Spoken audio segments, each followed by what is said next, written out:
Thank you Anam, बहुत शुक्रिया आप सबका भी यहाँ मौजूद होने का। तारुफ इवेंट का थोड़ी सी तहमीद के साथ मैं बांधना चाहूँगा। अर्ज़ है,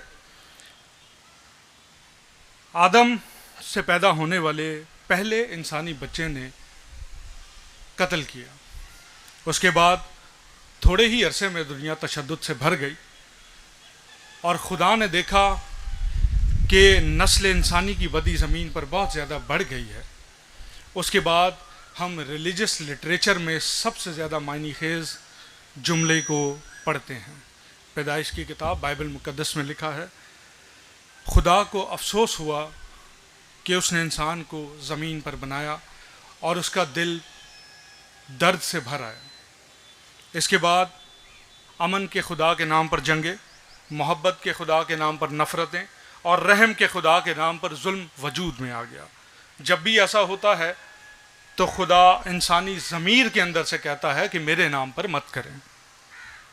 मज़हब दुनिया में ताकत की दलील के तौर पर दाखिल हुआ और मज़हब और रियासत, इन दोनों की कोई अलहदगी नहीं हुआ करती थी, बल्कि मज़हब ही रियासत का मारवाई वजूद था।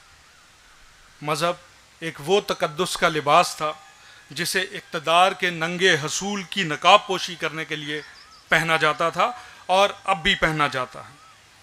एक मशहूर philosopher, political philosopher Niccolo Machiavelli कहते हैं कि प्यार करने से डरा कर रखना बेहतर है, और गौर करें तो दहशतगर्द और कत्ल करने वालों का मसलक भी यही है कि प्यार करने की बजाय लोगों को डरा के रखें। मजहबी तशद्दुद आज तेज़ी से बढ़ रहा है। पिछली दहाई में पुरतशद्दुद फ़िरका वाराना मजहबी कशीदगियों में तेज़ी से इजाफ़ा देखने में आया है। इनमें इस्लामी इंतहा पसंदों का आलमी जिहाद, मशरिक़ वस्ता में शिया सुन्नी के दरमियान इक़्तिदार की लड़ाइयाँ और म्यांमार में रोहिंग्या मुसलमानों के ऊपर जुल्म, अफ्रीका में मसीहियों और मुसलमानों के दरमियान तशद्दुद के वाक़यात मजहबी तशद्दुद के अंदर शामिल हैं।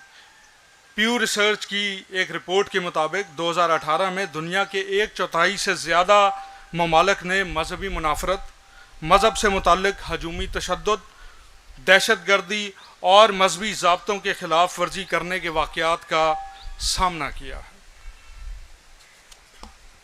2018 की माइनॉरिटी राइट्स रिपोर्ट के मुताबिक जंग से मुतासरा और जंग से जो मुल्क नहीं मुतासरा हुए उनके अंदर भी बड़े पैमाने पर कत्ल और दीगर मज़ालम बढ़ते नज़र आ रहे हैं, जबकि 50 से ज़ायद मुल्कों में खूनी तसादम रिकॉर्ड किए गए हैं, यानी कि आम सतह से ज़्यादा होना शुरू हो गए हैं। सबसे ज़्यादा रिपोर्ट जिन मुल्कों में ये किए गए उनके अंदर इराक़, शाम, नाइजीरिया, हिंदुस्तान, म्यांमार, बांग्लादेश और हमारा वतन अज़ीज़ पाकिस्तान शामिल है। 18 से ज़्यादा ममालिक के अंदर हिंदुओं के ख़िलाफ़ मजहबी बुनियादों पर धमकियाँ, नारेबाजी की गई हैं जो उनके ख़िलाफ़ तशद्दुद को हवा देती हैं। बदकिस्मती से वतन अज़ीज़ में फ़िरका वाराना तशद्दुद का ख़तरा कम होने की बजाय बढ़ रहा है। हर साल नहीं, हर महीने नहीं, ये वाक़यात रोज़ का मामूल बन चुके हैं, हमारे और आपके मोहल्लों तक आ पहुँचे हैं।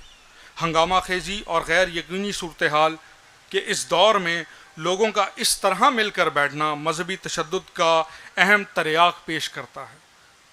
हमारे सब पाकिस्तानी होने के तौर पर हमारी बहुत सी मुश्किलात हैं, मगर मजहबी जनूनियत का मसला सफ़े अव्वल में आ रहा है। रुबैका कोस्टा एक मशहूर साइंसदान, सोशल साइंटिस्ट हैं, अपनी किताब द वॉचमैन्स रैटल में लिखती हैं, एक बड़ा दिलचस्प तबसरा पेश करती हैं कि तहज़ीबें असल में मरती कैसे हैं। वो कहती हैं कि जब कौमों के मसाइल बहुत पेचीदा हो जाते हैं तो उनका मुआशरा इस हद तक पहुंच जाता है जिसे वो अपनी किताब में नहज कहती हैं। वो लिखती हैं, जब कौमें इस नहज पर पहुंच जाती हैं तो वो हाल से मुस्तकबिल का रास्ता बनाने की कुव्वत से कासिर हो जाती हैं, मुआशरती पेचीदगियाँ हल करने की सलाहियत से माजूर हो जाती हैं, उनमें ताकत नहीं बचती। रेबेका कोस्टा का इस्तदलाल ये है कि वजूहात कुछ भी हों, मायांस, रोमन सल्तनत اور 13ویں صدی کی خمر سلطنت، ان کا زوال اس لیے پیش آیا کہ مسائل اس وقت کے لوگوں کے حل کرنے کی طاقت سے زیادہ تھے، زیادہ پیچیدہ ہو گئے تھے، تہذیبیں اوور لوڈ ہو گئی تھیں اور سسٹم ٹوٹ گئے، نظام درم بھرم ہو گیا۔ یہ کسی بھی تہذیب کے ساتھ ہو سکتا ہے۔ مزید یہ بھی لکھتی ہیں کہ یہ ہمارے ساتھ بھی ہو سکتا ہے۔ خرابی کی پہلی علامت گریڈ لاک ہے، یعنی جو بڑے مسائل ہیں ان سے نمٹنے کی بجائے لوگ معمول کے مطابق زندگی گزارتے ہیں، جاری رکھتے ہیں اور پھر بآسانی اپنے ان مسائل کو آنے والی نسل کے اندر منتقل کر دیتے ہیں، اور اس طرح آنے والی نسل پر لوڈ بڑھتا جاتا ہے۔ اور دوسری علامت انہوں نے خرابی کی یہ بتائی ہے، وہ کہتی ہیں کہ یہ غیر معقولیت کی طرف جانا ہے، یعنی کہ فکشنل ہو جانا ہے، حقیقت پسندی سے دور ہو جانا ہے۔ مطلب یہ کہ لوگ حقائق کا مقابلہ نہیں کرتے بلکہ وہ مذہبی تسلیوں کے اندر پناہ لے لیتے ہیں۔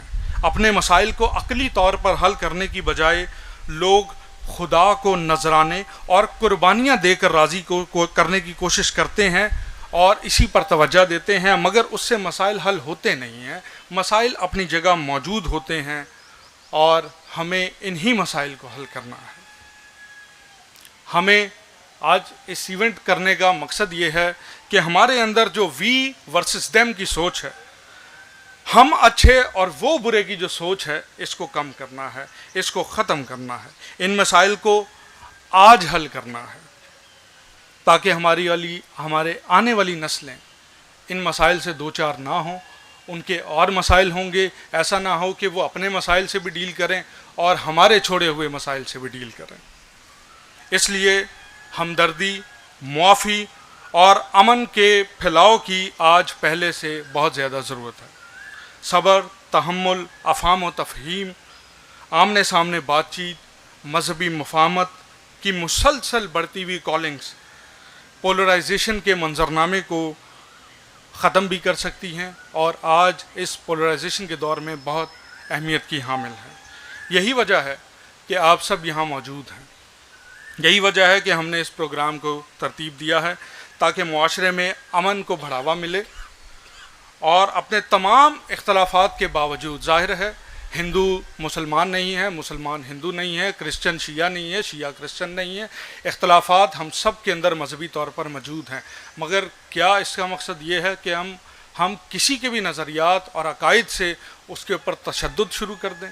یہ ہرگز مقصد نہیں ہے۔ اس پروگرام کا مقصد یہ ہے کہ ہم معاشرے میں اپنے تمام مذہبی فرق کے باوجود بقا کو اور باہمی وجود کو ترجیح دیں، اپنے تمام ڈفرینسز کے ساتھ معاشرے کو اچھا بنائیں، بہتر بنائیں اور اسی کے اندر رہنا سیکھیں۔ یہی اس پروگرام کا، آج کے اس پروگرام کا مقصد ہے۔